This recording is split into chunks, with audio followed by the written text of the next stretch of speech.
আসসালামাইকুম প্রিয় বন্ধুরা, দেখতে পাচ্ছেন আমার ধুন্দুল গাছ কত বড় হয়ে গেছে, কিন্তু ফল দেওয়ার কোনো নাম নাই, ফুল আসার নাম নাই। তাই আমি এখন এদেরকে পাতা ছাঁটাই করে দেব। এই পাতা ছাঁটাই হচ্ছে হলুদ পাতাগুলো কাটবো, এগুলো হচ্ছে বুড়া পাতা।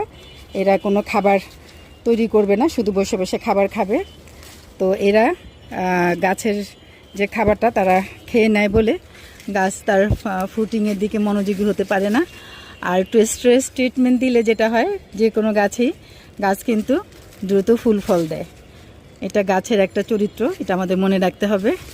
গাছ বেশি বাড়ন্ত হলে গাছের কিন্তু কাটাই ছাঁটাই করতে হয়। তা আমি এখন এই যে অনেকগুলো পাতা আমি এখন কেটে দিব। শুধু হলুদ পাতাই কাটবো না, একটু বয়স্ক পাতাই কেটে দিব। তাতে হবে কি, গাছ একটু শক্তিটা কমবে, তখন তার ফল ফুল আসার দিকে সে মনোযোগী হবে। ধন্যবাদ।